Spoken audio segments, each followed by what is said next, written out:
On that ominous night, as the sky darkened, the world changed forever for one black family. Police officers, fueled by hatred and prejudice, stormed into their lives, leaving destruction in their wake. A woman trying to protect her daughter felt the ground shift from beneath her as aggression turned to terror.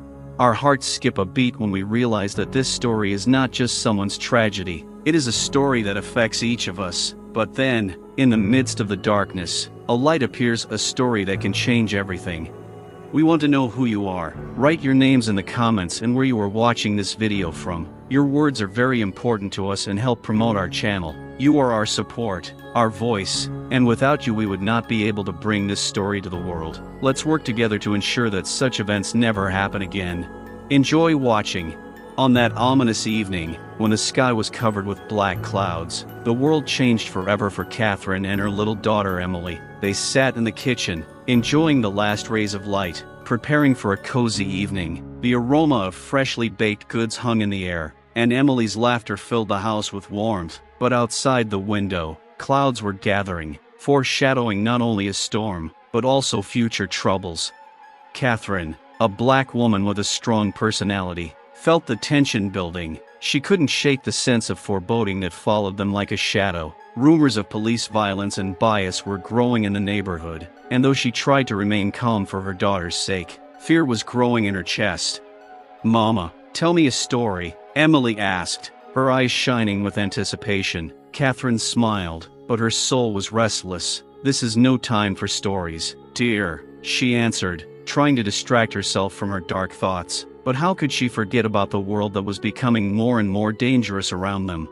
Suddenly, loud voices were heard outside the window. Catherine went to the window and looked out to see a group of police officers surrounding a crowd of people. She felt her heart skip a beat. "Emily, come here," she called to her daughter, trying to hide the worry in her voice. Emily, not understanding what was happening, came over and hugged her mother. Every scream from the street was like a blow to the heart. Catherine knew she had to protect her daughter, but at that moment it felt like everything was against them. "We're safe, we're home," she whispered, but her words were becoming less convincing. The aggression outside was growing, and there was a threat in the air. And then, at the very moment when Catherine decided to close the window, the police burst into their lives like a storm, leaving no chance for salvation. Like a nightmare, her life and Emily's life turned upside down in 1 second. Flashes of light, screams and thunder became a symbol for them that the world they knew was collapsing. Catherine felt the ground slipping away from under her feet. A dull thud sounded inside her. It was fear, horror, and helplessness. She understood that now their life would never be the same again, and this premonition thickened in her mind like dark clouds overhead. Catherine and Emily sat in the kitchen, surrounded by warmth and light. The sunbeams filtering through the curtains illuminated the small, cozy space, and it seemed that this evening would be like many others. Catherine smiled as she looked at her daughter, her black hair falling over her shoulders, and her eyes shining with genuine happiness. "Mom, when are we going to bake cookies?" Emily asked, hugging the stuffed animal that always went with her. Catherine looked at her daughter and felt tenderness flare up inside her. "Soon, honey, just give me a little time," she replied, setting the oven to the right temperature. Everything seemed perfect at that moment. Catherine picked up a book of fairy tales from the shelf, one they had read many times. "What story do you want today?" she asked, opening the page. Emily thought about it, her small fingers reaching for the cover. "The one about the princess and the dragon," she exclaimed enthusiastically, and Catherine couldn't help but smile. As she read, a cozy atmosphere filled the room. Catherine's voice, gentle and soft, transported them into a fantasy world. Emily, listening, slightly narrowed her eyes, immersing herself in the fairy tale. Each word was like a spell that allowed them to forget about what was happening outside their home. But amidst the calm, like a shadow, a sense of foreboding arose again. Catherine tried not to think about the news that had filtered into their ears, the violence and aggression that was tearing the community apart. "Mom, do princesses really exist?" Emily asked, her voice full of hope. "Of course, my dear, princesses exist in our hearts," Catherine replied, looking at her daughter with love. She sincerely hoped that this evening would not be their last moment of peace, that they would be able to continue to dream and laugh, not knowing that a storm was raging outside their windows. Once they had finished reading, Catherine decided it was time to start making cookies. "Come on, help me gather all the ingredients," she said, and Emily happily ran to the cupboards, starting to open them. Flour, sugars, and butters were everywhere, and soon the kitchen was filled with a sweet aroma that set the mood for the holidays. Catherine looked at her daughter, and in that moment she felt the invisible bond between them grow stronger. They were a team, and despite all the threats that lurked outside the door, they were safe in this small kitchen. "You're the best helper," Catherine said, laughing as Emily struggled to reach dishes from the high shelves. And though there were fears lurking deep inside, Catherine chose to focus on the present. These moments of happiness were precious to her, and she wasn't going to let anything ruin them. Together they kneaded dough, laughed, and made funny cookie shapes while the world continued to spin around them. "Mom, it's always so much fun when we bake cookies," Emily said, her voice like a melody. Catherine nodded, her heart filled with joy, and at that moment she was ready to fight for that serenity, despite all the fears that haunted her. Wherever their lives had taken them, this evening of laughter and love had become a glimmer of hope in their world. But no matter how hard they tried to hold on to the moment, there was a shadow hanging over them, ominous and unpredictable, and Catherine already knew that soon this storm would burst into their lives. The warm evening continued to envelop Catherine and Emily, but suddenly a sharp sound, as if thunder was heard in the distance, was heard in the peaceful kitchen. At first Catherine thought it was just a thunderstorm, but soon the screams outside the window became louder, and her peace began to crack at the seams. "What is it, Mom?" Emily asked, her voice wary. Catherine tried to smile, but her heart was beating faster. "Probably just someone making noise outside," she replied, although she could feel the fear growing in her chest. Suddenly, as if in answer to her worries, there was a loud knock at the door. She started and cast an anxious glance at Emily. "Sit there, dear," she said quickly, rising from her seat. Catherine headed for the door, her feet rooted to the floor with fear. Another blow, and the door burst open. Several police officers stood on the threshold, their faces aggressive, handcuffs in their hands. "Who's there?" one of them shouted, and there was a threat in his voice. Catherine felt her world turn upside down in an instant.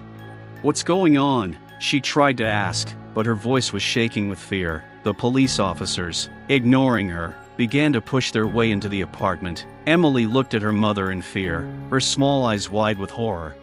"Come out, where are you?" another policeman shouted, not waiting for an answer. While Catherine tried to understand what was happening, she stood between her daughter and the policeman, unsure how to protect her from this intrusion. "Please, don't touch us," Catherine screamed, her heart pounding in her chest as if it was trying to escape. The policeman ignored her words, continuing to push deeper into the apartment, destroying the atmosphere of calm and comfort they had created with every step. "What do you want? We are innocent," she said, trying to maintain at least a drop of courage, but the aggression in the policeman's eyes only grew. "You don't need to know what we are doing here. Just get out of the way," one of them shouted, pushing her aside. Catherine felt the world around her begin to fall apart. She looked at Emily, who was clinging tightly to her leg, and in that moment she realized that it was now her responsibility to protect her daughter at all costs. "Emily, stay next to me," she screamed, trying to give confidence to both herself and her daughter. A storm of emotions erupted inside her: fear, anger, helplessness. Every shout from the police officers sounded like a death sentence, and Catherine realized more than ever that this aggression had no basis. Thoughts of how racism and prejudice ruin lives flashed through her mind, and her own story with Emily could be one of them. "What do you want? Please go away," she repeated, her voice growing quieter. The police ignored her words, continuing to search, leaving no room for hope. Every step, every order only increased the atmosphere of fear. Catherine felt her strength draining away. She knew she had to act, but what could she do against several aggressive men in uniform? Desperation flared up inside her as she realized that their cozy evening had turned into hell. At that moment, she saw one of the police officers heading towards Emily. "Hey, you, get out of there," he shouted, and Catherine's heart sank. "No!" she cried, rushing towards her daughter, but it was too late. Everything around her began to spin, and Catherine, realizing that her life would never be the same again, realized that they were now in the center of a tragedy from which there was no escape. The atmosphere outside was tense. Loud shouts and footsteps were heard from all directions, and Catherine and Emily were in the center of the chaos. Suddenly, like lightning, there was a knock on the door, and everything seemed to freeze. Catherine felt a shiver run through her body as the police burst into the apartment. Emily, a black girl with big, fearful eyes, clung to her mother. "What's going on, Mom?" she whispered, and Catherine, trying to remain calm, replied, "Don't worry, honey, everything will be okay." But deep down she knew the situation was dangerous. The police officers, ignoring their shock and fear, began to move towards them. "Get out of the way," one of them commanded, his voice threatening. Catherine felt fear grip her heart. She stepped between the officers and Emily, trying to protect her daughter. "Please don't hurt us," Catherine screamed, but her words were ignored. The policeman grabbed Emily's hand and pulled her towards him. "What are you doing here, little one?" he asked mockingly, not realizing how horrible his words were. Catherine couldn't stand by. "Leave her alone. She's just a child," she screamed, her voice breaking with fear and anger. She rushed toward her daughter, but the police officers, as if not noticing her presence, continued to advance. "Get away, you have no right to interfere," another policeman shouted, pushing Catherine away. She felt her strength leaving her, but despite that, she could not allow herself to give in. "Emily, I'm with you," she shouted as her daughter, confused and scared, tried to rise from the ground. Passers-by began to gather on the street, their faces reflecting shock and anger. People tried to intervene, but the police only increased their aggression. "Get out, this is none of your business," one of them shouted, and the crowd only watched warily. Catherine, looking at her daughter, felt despair rising in her chest. "Don't touch her," she screamed again, her voice in unison with the horror that gripped her. Every scream, every rough movement only increased the tension, and Catherine understood that they were both victims of a system that knew no mercy. "I'm not leaving," she said, standing in Emily's defense, but the policemen didn't seem to hear her. They were absorbed in their mission, not noticing that there were real people standing behind them, full of fear and pain.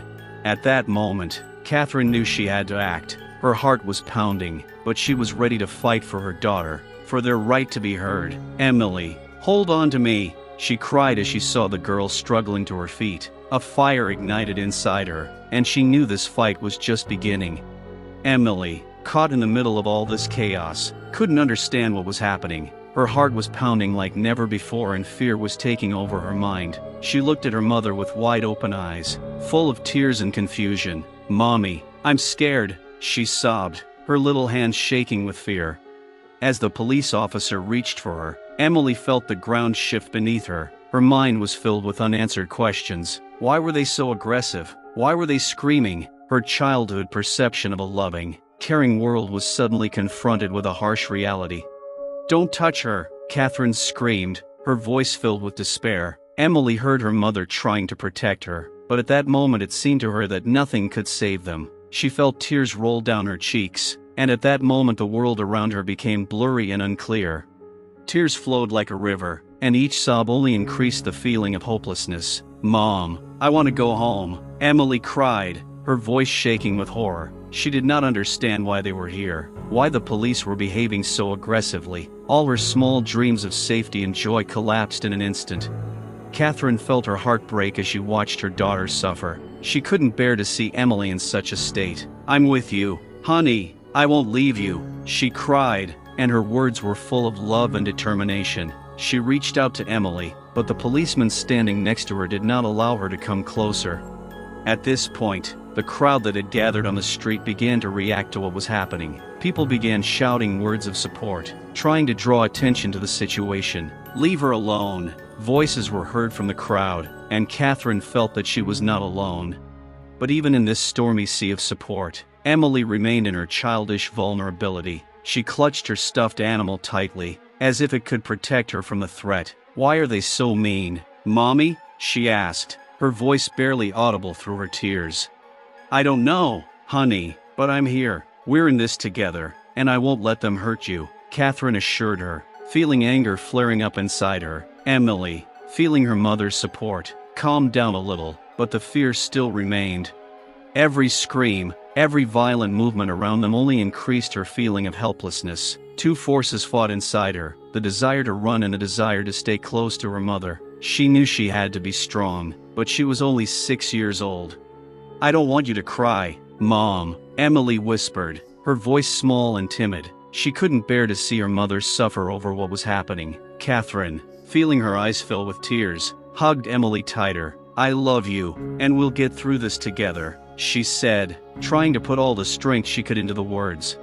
Emily looked at her mother, and a spark of hope appeared in her eyes. She knew that her mother would do everything in her power to protect her. In that moment, they both realized that despite the fear and hatred, they were not alone. This fight was not only for them, but for the future, so that no one else would have to experience this kind of pain. On the street, filled with screams and tension, Catherine realized that they were victims of the systemic racism that permeated everything around them. The police seemed to see her and Emily not as people, but as objects to be oppressed. This sense of indifference to human life was terrifying and unbearable. With every move they made, Catherine felt like the police officers were viewing her and her daughter as a threat. Their gazes were filled with hatred and contempt. "What are they doing here?" one of the officers said, casting a contemptuous glance at Catherine, as if she and her daughter were the only ones to blame for the situation. Emily clung to her mother, and Catherine felt her body tremble. This fear, unearned and completely misplaced, was the result of the bias with which the police approached the incident. They were not seeking to understand the situation, not to seek the truth. Instead, their actions were based on stereotypes that were deeply ingrained in society. "They think we're a threat," Catherine whispered, her voice thick with pain. She understood that racism not only altered perceptions, but also led to violence. They, a black woman and girl, were the target of aggression based on preconceived notions about people of their color. "Why do they treat us like this?" Emily asked, her eyes full of confusion. Her childish mind couldn't understand how people who were supposed to protect could be so cruel. "I don't know, dear," Catherine replied, her heart aching with grief. "But we're not alone. We'll fight for what's right." The officers continued to act aggressively, their words and actions confirming that their hatred was directed not just at Catherine, but at everyone who looked like her. This hatred was not just personal, it was part of a system that had oppressed black people for years. Catherine felt her anger rise as she realized that this situation was not a one-off, but part of a larger, deep-rooted conflict. Looking at the crowd that had gathered, Catherine knew they could be a voice for change. "We are not silent. We are going to speak up about what is happening," she screamed, trying to convey to those around her that their silence was only making things worse. Each of her screams reflected the pain that had built up, and she knew that this was what was needed to show the true face of injustice. As if in response to her call, someone in the crowd began to chant, "Justice for Catherine and Emily." This stirred the people around her, and they began to support her. Each new word sounded like a spell, uniting them in the fight against oppression.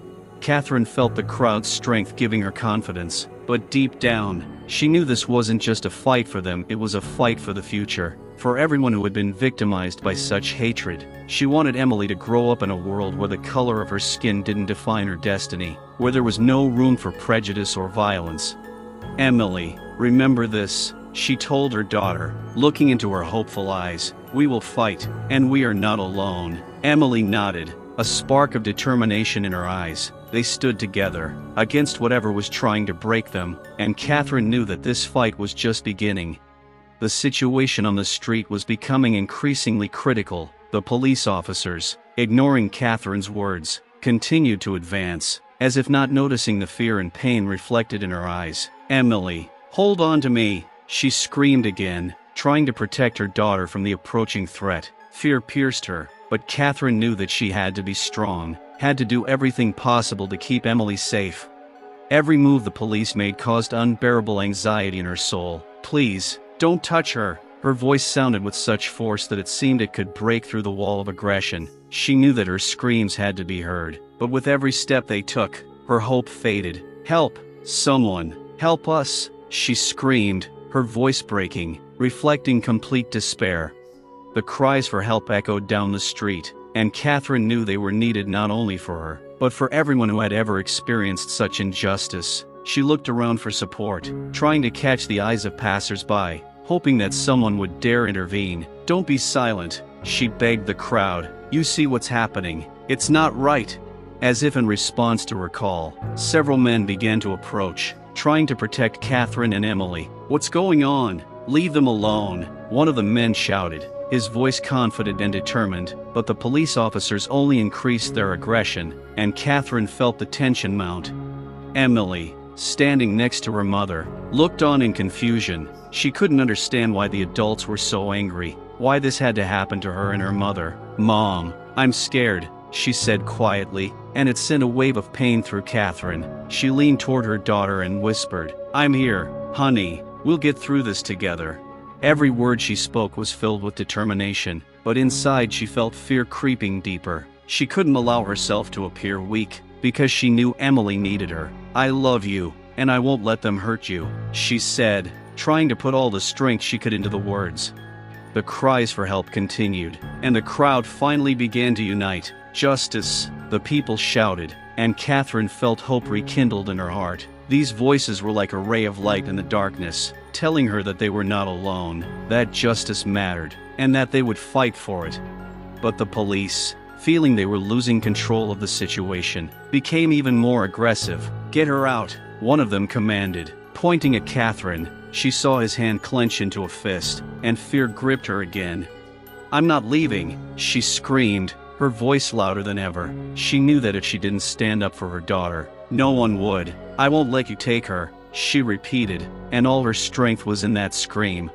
Amidst the screams and chaos, Emily, feeling supported, began to shout too. "Don't touch my mother." This childish voice, full of love and determination, rang out above all the noise, like an anthem of the fight for truth. Catherine, hearing this, felt an even greater fire flare up inside her. These cries became their weapons. They weren't just fighting for their safety, they were fighting for their rights, for their humanity. "Look at us," Catherine screamed, turning to the crowd. "We're not targets, we're living, breathing people." With every word, she felt the fear recede. This was their fight, and despite all the violence, they were not going to give in. Catherine knew that if they united, they could make their voices heard, make their story part of the change. Events unfolded so quickly that Catherine felt as if her life had turned into a nightmare. She stood there, panicked, as the policeman grabbed Emily. Her heart sank in horror as she saw his hand reach roughly for her daughter. Time seemed to stand still, and the world around her became foggy. "No, don't touch her," Catherine screamed, her voice a wail of pain and despair. She felt her inner peace being torn apart. Emily's eyes were filled with fear, and that fear consumed her mother. "Emily, hold on to me," she screamed again, but her words were lost in the roar of the crowd and the sounds of police radios. Panic spread through the streets. People began to gather, shouting in support of Catherine and her daughter. "Leave them alone," voices rang out from the crowd, but the police, out of control, only increased the pressure. Catherine felt her chest tighten with fear. She rushed forward, ready to protect her daughter at any cost.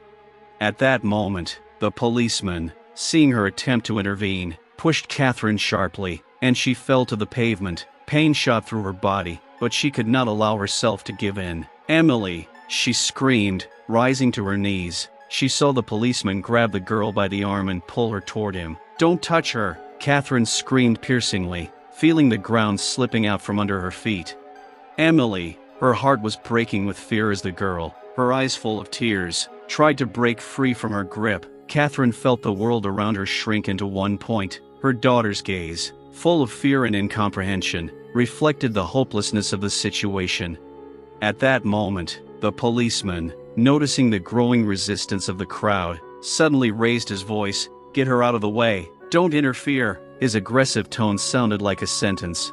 Catherine knew she had to act quickly. "Emily, hold on, I'm with you," she screamed, trying to break through the crowd.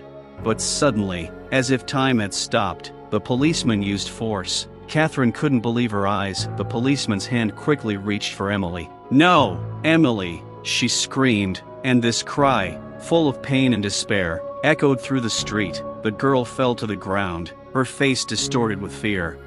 As if in slow motion, Catherine saw Emily looking at her with complete vulnerability. "Mom," she sobbed, and in that moment, Everything inside Catherine collapsed. She felt her world crumble. Tears streamed down her cheeks as she realized that everything she loved was at risk. The crowd around them began to scream, but the sounds no longer reached Catherine. She was lost in her own world of pain and fear. Why is this happening? She thought, her mind desperately searching for answers. She rushed to her daughter, but the police officers blocked her path again, like a wall of indifference and cruelty. Catherine felt hatred and anger well up inside her. Clenching her fists, she knew this wasn't just physical abuse. It was a reflection of the deep injustice they faced every day. "Emily, I'm with you," she screamed, her voice a prayer, full of love and determination.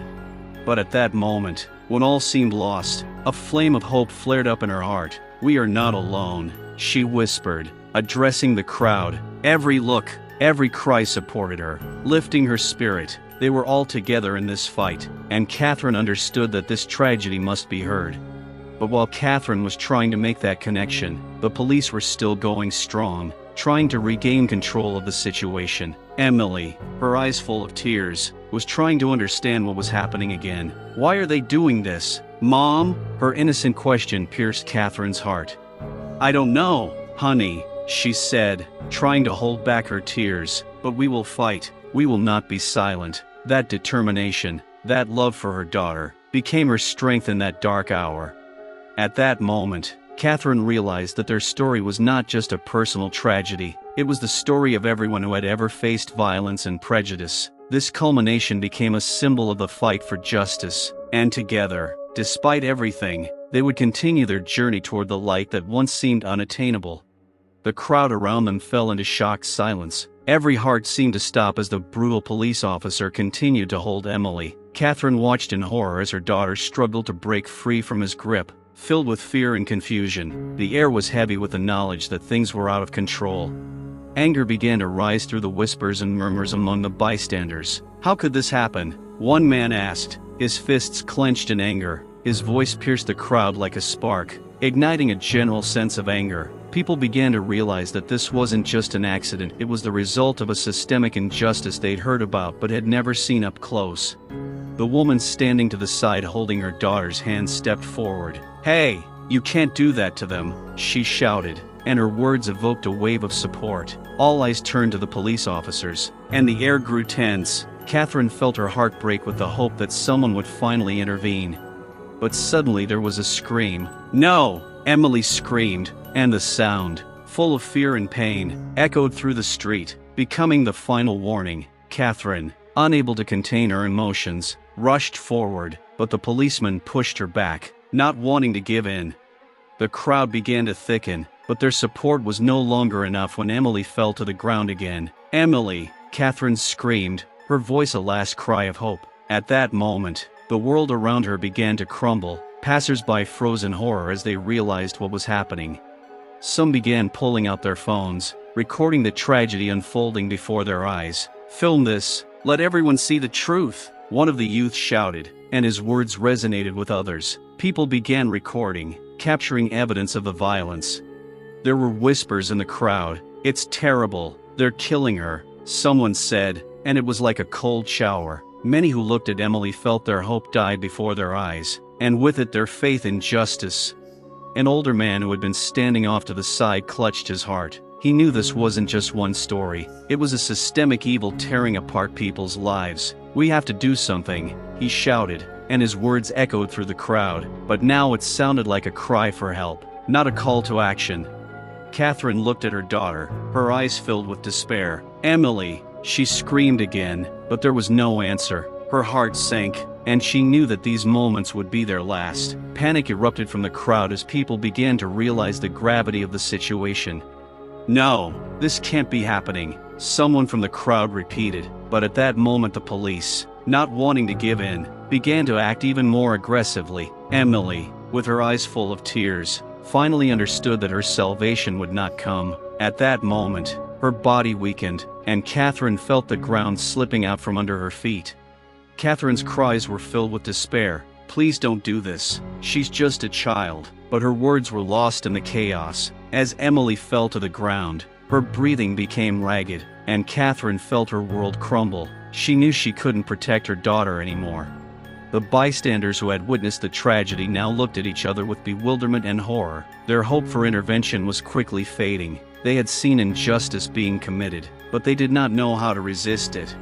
Silence fell over the street as Catherine, full of pain, rushed to her daughter. Tears rolled down her cheeks as she held Emily close, feeling her small body grow cold. "I'm with you, honey," she whispered, but she knew her words couldn't change what was happening. At that moment, it became clear that this tragedy was more than just a personal loss. It was a story about systemic injustice, about the bias that many people face. Catherine knew that their fight would no longer be just for her and her daughter, but for everyone who had suffered at the hands of this system. The hearts of the witnesses were filled with sadness and anger. This night, which should have been ordinary, turned into the beginning of something greater. Everyone in the crowd knew they had to act to ensure that such tragedies never happened again. But for Catherine, this moment was a personal catastrophe that would change her life forever. The silence that followed the tragedy was broken only by the clicking of shutters. The people surrounding Catherine and Emily continued to film on their phones. At that moment, no one realized that these recordings would not only serve as evidence of a terrible incident, but also as a catalyst for changing public opinion. When the video began circulating on social media, it immediately attracted attention. Within hours, millions of users had seen police brutally assault a defenseless girl and her mother. The images captured on screen became a symbol of the fight against systemic violence and racism that went unpunished year after year. The initial reactions online were intense. People began sharing the video, expressing their anger and shock. "This is terrible," one user commented. "How is this possible in our society?" Another wondered. Each new comment underscored how deeply this tragedy had touched the hearts and minds of viewers. Bloggers and activists began writing articles and making video reviews analyzing the incident and its aftermath. Numerous articles on news sites discussed not only the tragedy itself, but also how society should respond to such cases. "We cannot remain indifferent," they wrote. "This is not just the story of Catherine and Emily. It is the story of each of us." Footage of the incident also attracted the attention of celebrities. Famous actors and musicians began using their platforms to speak out about the need for change in policing practices. #JusticeForEmily became a viral hashtag that united people from different parts of the country in the pursuit of justice. Soon after the tragedy, the city streets were filled with protesters carrying signs with the names of the victims of police violence. "Emily should not have died," they shouted, their voices merging into one, sounding like a manifesto against injustice. These protests were not only a reaction to the tragedy, but also part of a broader struggle for human rights. Despite the loud protests, local authorities tried to minimize the impact of the incident. The police issued a statement claiming that the officers' actions were justified. This caused even more anger among citizens. "How can they say that when we all saw what happened?" People were indignant. Each new statement only added fuel to the fire of public discontent. Hidden cameras and bystander videos had a huge impact on public opinion. They showed that police impunity could not continue. People who saw the videos began to realize that such incidents were happening not only in remote parts of the country, but also in their own communities. This was a turning point for many. Catherine, despite her loss, became a symbol of resilience. She understood that her story, Emily's story, was now part of the fight for human rights. Every new message, every post on social media became pieces of a mosaic that formed a powerful manifesto for change. But with the growing movement came threats. Catherine received hateful and intimidating messages from those who didn't want to see change. But this only strengthened her resolve. She knew that her voice, her daughter's voice, was now being heard by many. Hidden cameras and brave witnesses had captured the tragedy that had become a manifesto for justice. Emily's tragedy became an important link in a chain of events that would lead to changes in society. And although Catherine's heart was breaking with grief, she understood that together with many other people they could change the world. These records became not just evidence, but a powerful tool in the fight for the truth.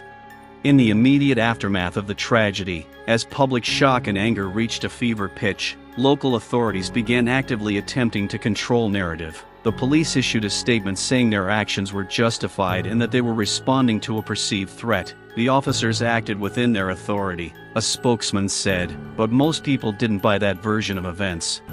Instead of acknowledging that violence had occurred, police management insisted that their actions were the result of inappropriate behavior on the part of Catherine and Emily. They tried to portray the situation as a conflict in which the victims had become the aggressors. "We received information about a potential threat and our officers acted accordingly," they said, which only fueled discontent. The media, under pressure from the police, sometimes unwittingly supported this narrative. Some outlets began publishing articles containing unproven allegations about Catherine's past that had nothing to do with the incident. They tried to create an image of an unworthy victim to justify the police actions. She had problems with the law, some sources reported, ignoring the fact that this had nothing to do with the tragedy that occurred that night. Despite this, the public actively responded to these attempts to distort the truth. Hashtags such as #NotOurNarrative and #JusticeForEmily emerged on social media and quickly went viral. People shared their anger and protests against police misconduct and media manipulation. "We know the truth, don't let them hide it," they wrote in their posts. Catherine, in her deep grief, could not stand by. She knew she had to fight for her daughter, for her memory, and for justice. She began reaching out to lawyers and human rights organizations who could help her in this fight. Each time she heard new attempts by the police to distort the truth, her resolve only grew stronger. Amid public anger and resistance, police were called into additional press conferences, but instead of calming the public, their words only added fuel to the fire. People demanded transparency and an independent investigation. "How can you trust the police when they are trying to cover up their own mistakes?" activists asked at the increasingly large protests.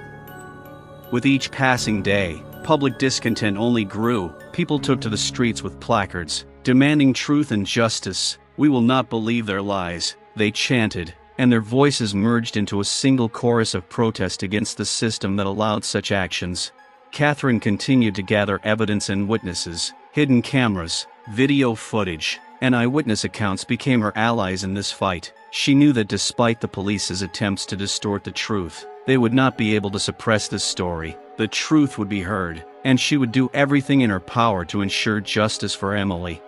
This fight became not only her personal one, but also a public one. People who had previously been indifferent were now active. With each new publication in the media and each new message on social networks, the public became more aware of the problems of racism and violence that minorities face.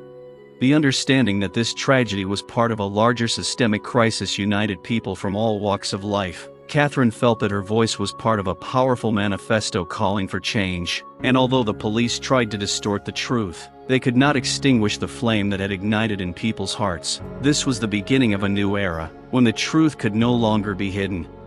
Following the tragic events that unfolded on that fateful night, a wave of anger swept through the neighborhood. People who might have previously passed each other by now came together as one, a bitter and determined community ready to speak out against violence and prejudice. Locals gathered in squares, parks, and streets, making their voices heard. The protests began as small gatherings but quickly grew into large-scale actions. Every evening, as the sun sank below the horizon, the streets filled with hundreds, sometimes thousands, of people carrying signs with slogans such as "Justice for Emily" and "No to Violence." Their voices united in a single chorus, demanding change. Among the protesters was Catherine, who, despite her pain, became a symbol of resilience and determination. She shared her daughter's story with anyone who would listen. "This isn't just my story," she said, looking into the eyes of the crowd. "This is the story of every one of us who has suffered from bias and violence. We must unite to end it." Every word Catherine spoke filled the hearts of her listeners with hope. People began to realize that this tragedy was not just one of many. It was the beginning of an important movement. The protests grew, and each new night brought new faces ready to support the cause of justice. Communities once divided by differences began to realize that they were united by a common goal. Meanwhile, the police, who had previously felt untouchable, found themselves in a difficult situation. Their tactics to suppress protests, using tear gas and rubber bullets, only increased people's anger. Protesters said such actions only confirmed their fears of police violence. "You are not protecting us. You are threatening us," was the cry in response to police provocations. Alongside the protests, new initiatives emerged on social media. Activist groups began organizing educational workshops and public discussions on racism and police violence. People were eager to learn more about their rights and how they could support each other in the fight for justice. These discussions inspired many to actively participate in the protests. Soon, local businesses began to support the movement, offering their spaces for meetings and actions. Cafes and shops began to display posters with slogans of support for the protesters, showing solidarity. This became an important signal that the community was ready to unite against injustice. But while the movement for justice grew, the police continued to ignore the protesters' voices. They issued new statements claiming that public discontent was exaggerated and that the officers' actions did not exceed their authority. These words only intensified the protests. "You cannot ignore us," the people shouted, filling the streets with their rage.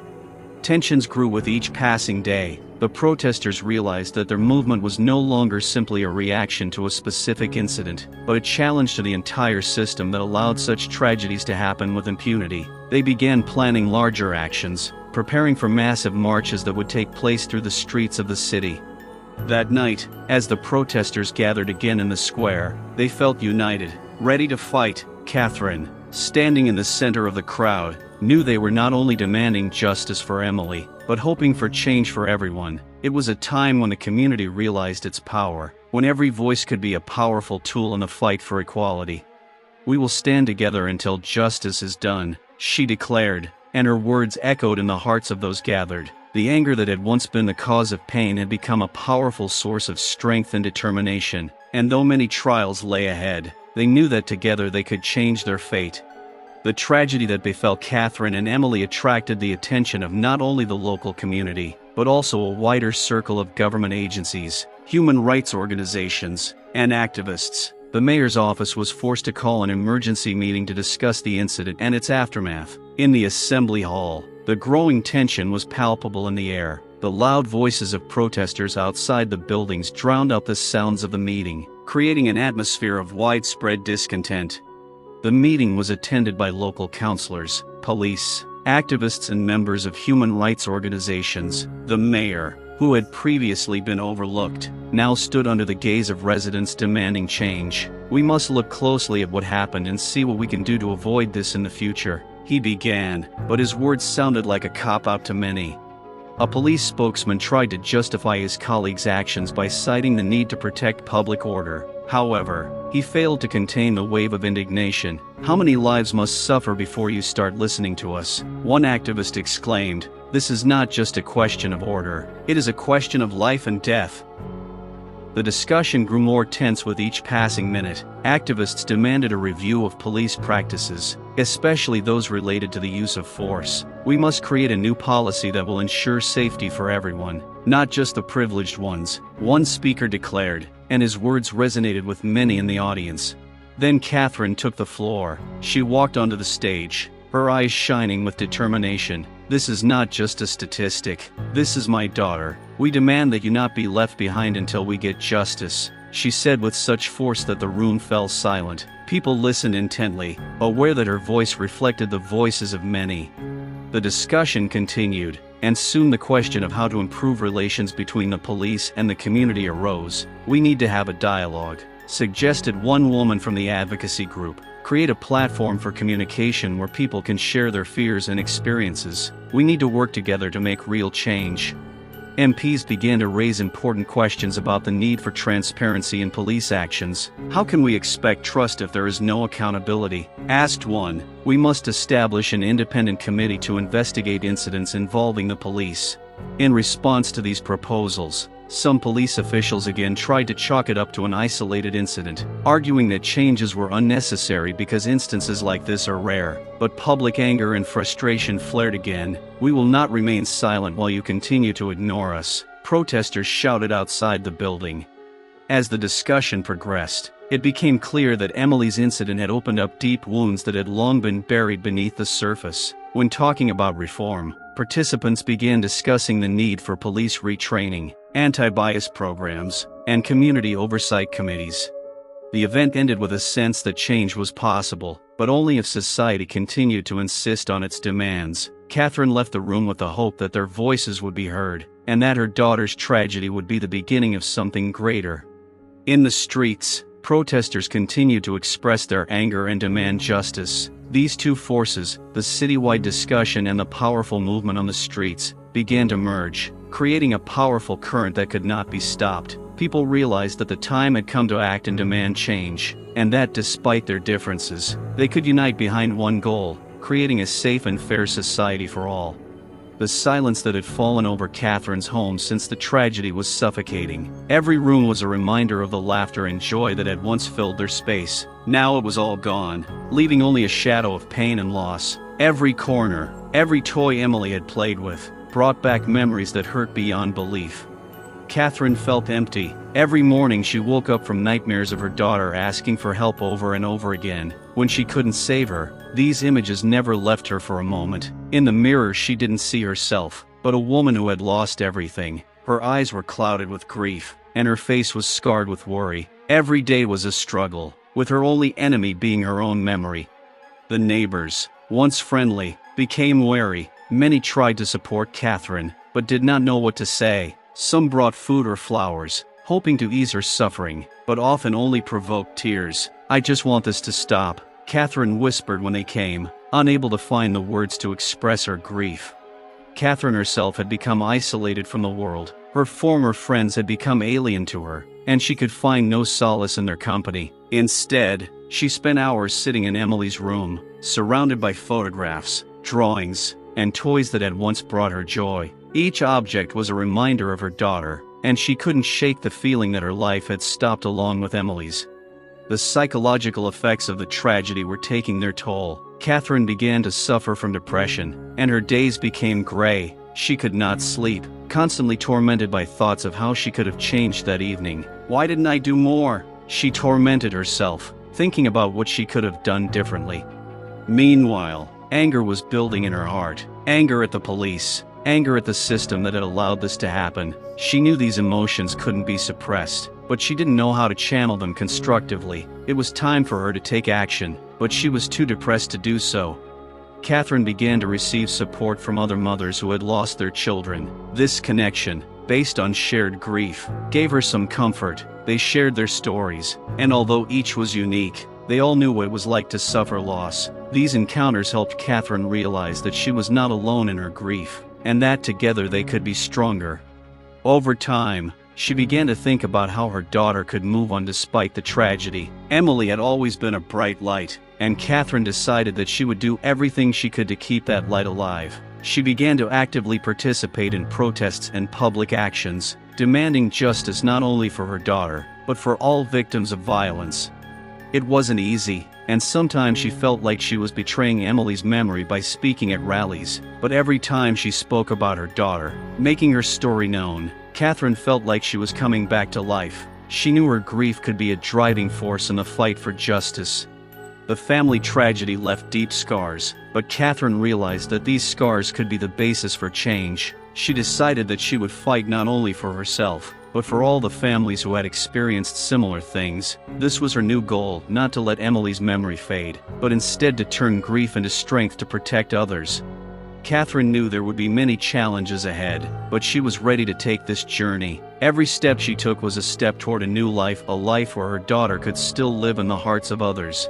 With each passing week since the tragedy, the number of people coming out to protest in support of Catherine and her daughter Emily has only increased. The story resonated in the hearts of many, and the injustice that happened to one family became the source of a powerful social movement. People from all walks of life united to take a stand against violence and racism, and Catherine became a symbol of their struggle. At first, the protests were organized by small groups of local activists, but soon they turned into large-scale events, attracting the attention of not only local residents, but also journalists from different parts of the country. "We cannot remain silent when one of our mothers suffers." Slogans were written on posters, people brought flowers, photos of Emily, and words of support for Catherine. One of the first major protests was organized in the city's central square. Thousands of people gathered, and the atmosphere was festive. Despite the sad topic, on this day, activists gave speeches, sharing their stories of how they had faced bias and violence. Every voice, every story strengthened the protesters' resolve. Catherine decided to speak up. She walked onto the stage, her heart pounding with excitement. "This fight is not just mine, it's ours. We have to protect each other," she declared, and her words drew a storm of applause. Everyone in the crowd felt that they were not alone, that together they could create change.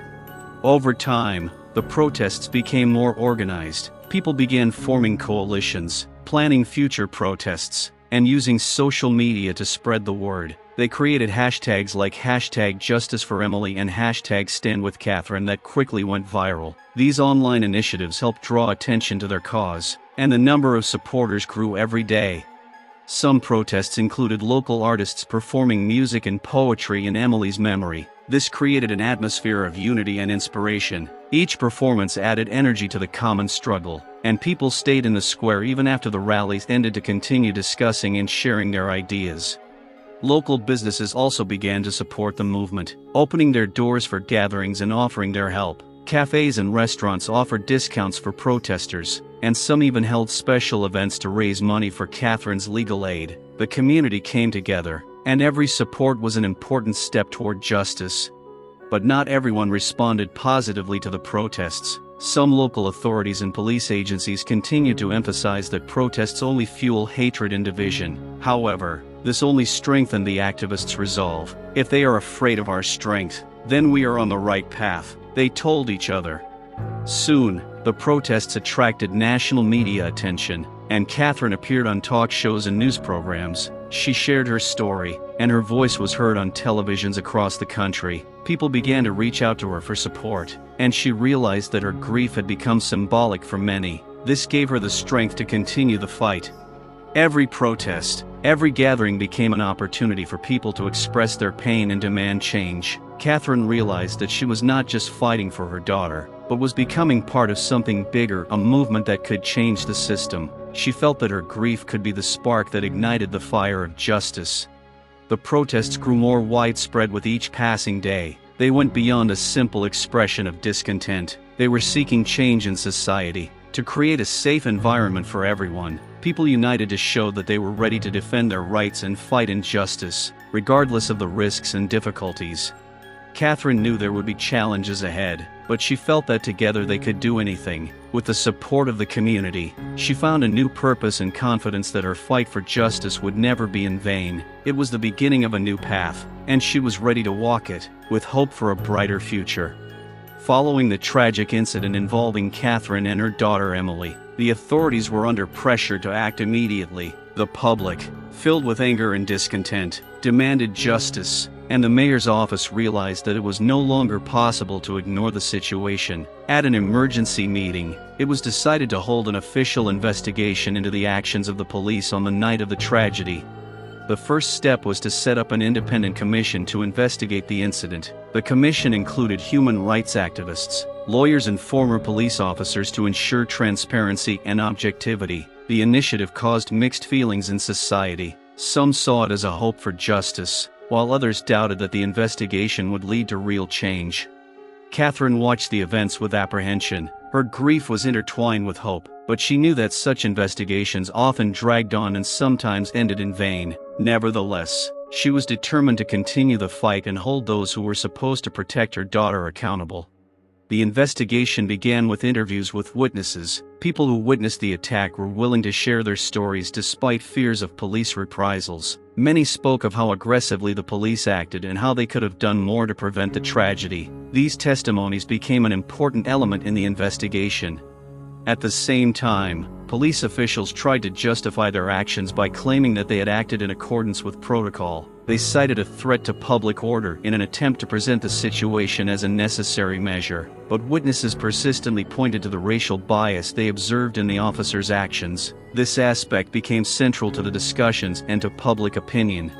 In parallel with the official investigation, the public did not give up on trying to make changes. Hashtags calling for justice began to appear on social media. Local activists organized meetings to monitor the investigation and demand reports from local authorities. They were not going to go into the shadows, and their voices were getting louder.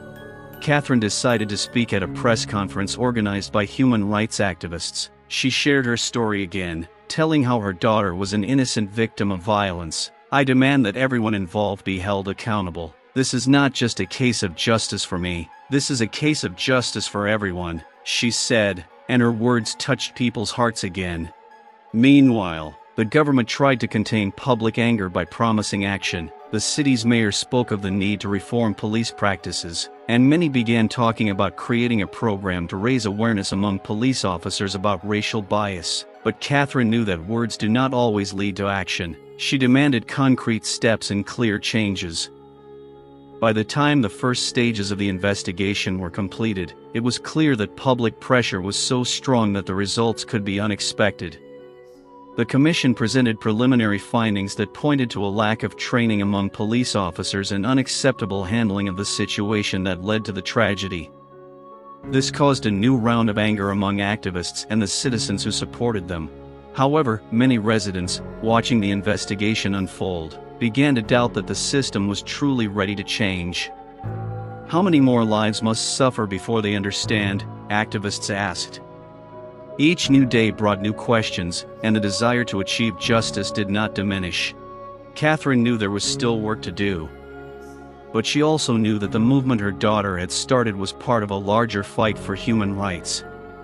Along with other mothers and activists, she continued to be on the front lines, demanding not only justice for Emily, but also changes that would help prevent such tragedies from happening in the future. The investigation was more than just a test of police actions, it was a symbol of change, of bringing people together and fighting prejudice.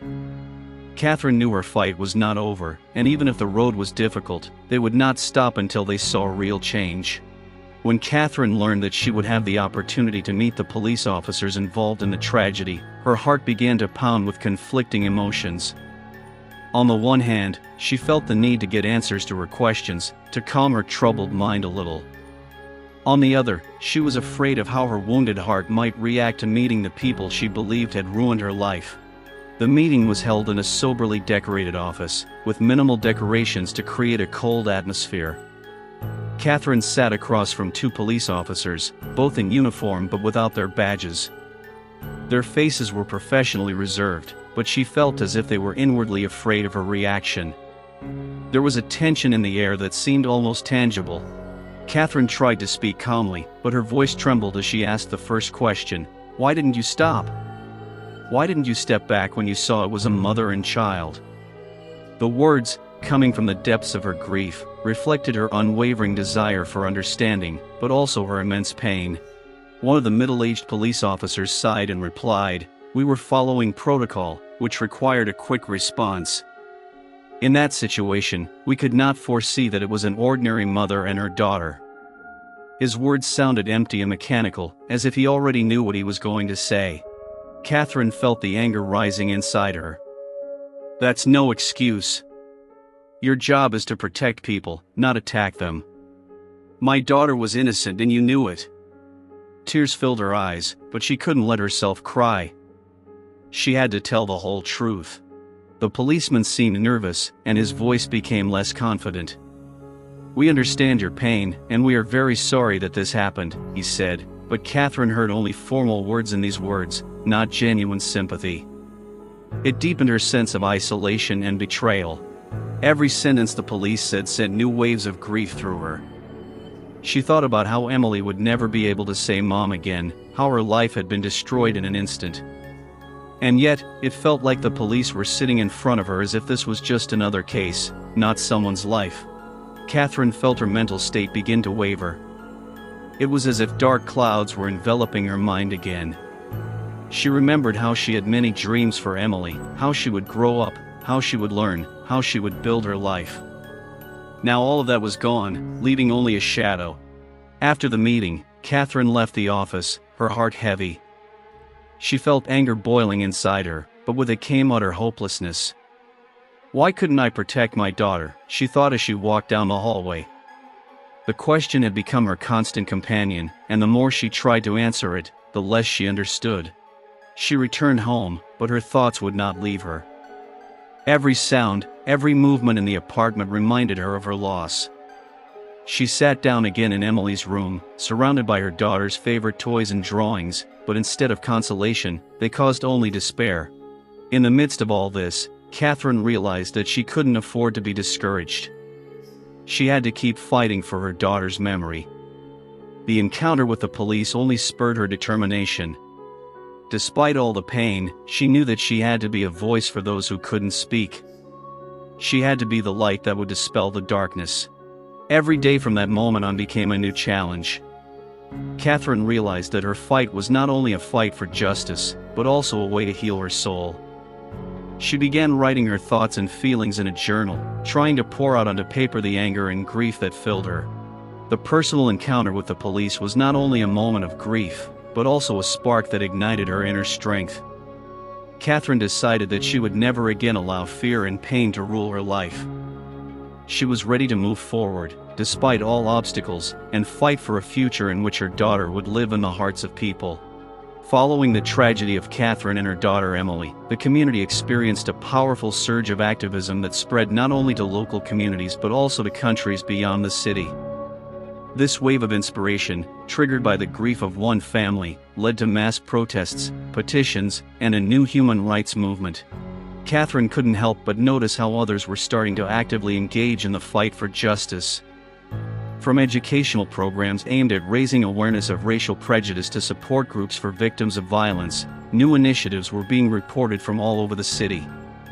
People were coming together to discuss their experiences and find ways to change. At one such gathering, held at a local center, Catherine gave a speech. She shared her pain, but also her hope for change. This isn't just my story. This is the story of everyone who has ever experienced injustice. We must unite to protect each other and demand justice. Her words resonated with many, and the crowd applauded. Catherine noticed how with each talk, people became more confident in their voices. Many shared their stories, and in each of them there was a desire to change the situation. Emily's tragedy became a symbol of struggle, and Catherine became a leader who could inspire others. Over time, activists began organizing mass events, a march for justice that attracted media attention. People carried signs that read, "Justice for Emily," and "We all deserve to be protected." Protests took place not only in Catherine's hometown but in other major cities as well, giving the movement strength. Community organizations, advocacy groups, and even some local businesses began to support the activists, providing resources to organize events and drawing attention to issues related to police violence. Social media became a platform for discussion, information sharing, and support, and hashtags related to Emily's case spread around the world. In addition to protesting, Catherine decided she would work to create a foundation in her daughter's memory. The foundation would help other families facing similar tragedies by providing legal support and resources to combat bias. She knew her grief could be a source of strength for others. Soon, other mothers and activists began to join her, and the foundation began to gain popularity. They organized human rights workshops, bringing people together to discuss how to combat systemic racism and violence. Each session attracted more participants, and Catherine felt she was moving in the right direction. Every day, activism became more structured and powerful. People began to unite in groups, working on projects aimed at reforming police practices and supporting victims of violence. Groups began to interact with local authorities, demanding changes in legislation. Catherine became a regular at public forums and panels, sharing her experiences and calling for change. She understood the power of a mother who had lost her daughter, and she used it to inspire others to take action. Activism, which began as a response to tragedy, has become a real engine of change. People have become more involved in political processes, registering to vote, and demanding real action from their representatives. This new wave of activism has allowed many to realize the importance of their voice and the power of their community. Catherine felt that despite all the pain she had gone through, her daughter had left behind something more. Emily had become a symbol of the fight for justice, and through that, Catherine found hope. She was no longer alone, and her grief had been transformed into a powerful force that could change society for the better. In the aftermath of Emily's tragedy, society found itself at a crossroads. The streets were filled with anger, demands for change, and a genuine desire for justice. Catherine, who became a symbol of this struggle, was actively involved in discussions at all levels, from local meetings to city councils. Citizens' meetings grew larger and larger, with people sharing their thoughts on how to change the laws governing police. There were proposals to require racial bias training for police officers and to create independent committees to monitor law enforcement. Locals demanded that police be accountable to the community, not just their bosses. Catherine often became the face of these conversations, sharing her story and calling for reform. She spoke about the need to review use of force protocols and mandatory video surveillance that could prevent similar tragedies. Her appearances at city forums attracted the attention of local media, and more people became part of the movement. The discussions that took place in local communities soon led to a broader debate at the city level. The city council met to consider an initiative to create a new police reform program. Some council members were in favor of the changes, while others expressed concerns that such reforms could weaken law enforcement and increase crime. Catherine knew that despite the challenges, a change in thinking at the leadership level was key. She made the decision to speak at the council meeting, calling on councilors to take action. "We are not asking for more police. We are asking for justice and protection of life. Every one of us has a right to be safe and respected," she said with a force that moved everyone in the room. The public became actively involved in the process, sending letters, signing petitions and raising funds to organize public debates. They demanded that the government respond to their demands. Calls to action appeared on social media, and people began to share their personal stories of police violence. With each new event caused by the tragedy, public opinion became more united. Support groups and human rights organizations began to join forces to increase pressure on local authorities. As a result, the city began working on projects aimed at reforming the law enforcement system. One day, when Catherine was speaking at a meeting again, she noticed that there were many new faces in the room. People who had previously been indifferent to issues of racial inequality and policing were now actively participating in the discussions. This inspired her and gave her hope that society was truly ready for change. The process was slow but steady. Every day, new questions appeared on the agenda. How can we improve the police accountability system? How can we create effective community programs to reduce mistrust and increase cooperation? Catherine understood that reform could not be achieved alone. It was important to unite efforts from both the government and society. She began reaching out to MPs, inviting them to events and discussions so that they could hear the voices of people who had suffered violence. Discussions about changes in laws and police practices had become an integral part of city life. Through the efforts of local activists, human rights defenders, and ordinary citizens, a new paradigm began to emerge where every opinion mattered. Catherine felt they were on the right track, but she knew it was only the beginning. "We must continue our work," she thought as she looked at the faces of the people gathered around her. This fight would not end until they made real changes. Their belief in justice was their driving force, and Catherine knew their efforts would not be in vain. The tragedy that befell Catherine and her daughter Emily became a spark that ignited hope and justice in society. Over time, as the excitement died down and the protests began to subside, the scars of these events lived on, taking on new forms. Emily's legacy became a symbol of change that impacted countless individuals and communities. Realizing that her personal story was not just a part of her life, but an important lesson for future generations, Catherine began actively working to create educational programs dedicated to human rights and racial justice. She developed courses to be introduced into schools so that young people could grow up understanding the importance of equality and respect for everyone, regardless of their race or social status. These lessons became an integral part of the educational system. Children learned not only about historical events related to the fight for human rights, but also about contemporary issues such as police violence and racism. Each lesson embodied the desire for justice, showing that each of them could be a voice for change.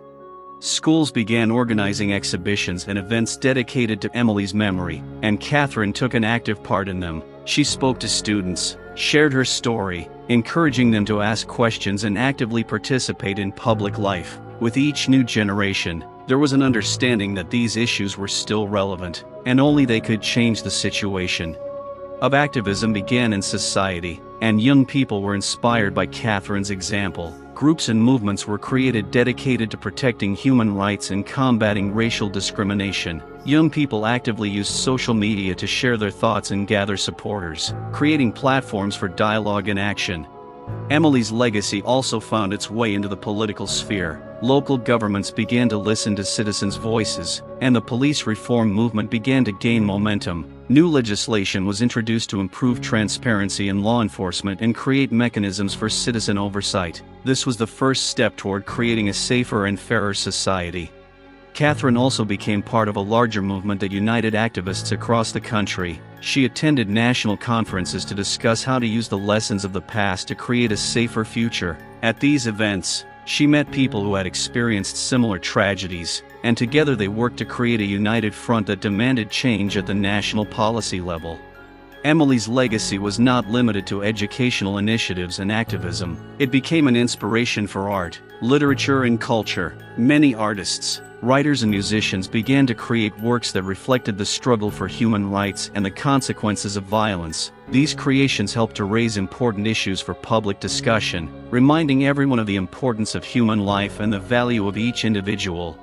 Catherine understood that the work was not yet done. She knew that there were many challenges ahead, and society needed to be prepared for them, but she also saw that every generation can be a force for change. Her daughter's legacy has become a light that illuminates the path to justice, inspiring people to take action and fight for their rights. Whenever Catherine saw young people actively participating in protests or discussions, she realized that Emily lived in each of them. The legacy of this tragedy was not just a memory of loss, but a powerful spur to action. This story will continue to influence future generations, creating a society based on justice, respect, and equality. We would like to hear your thoughts on this story. Have you ever experienced racism in your life? Your thoughts and experiences are very important to us, and we value each of you. Please leave your comments below. If you liked the video, don't forget to like and subscribe to our channel so you don't miss new content. Have a nice day.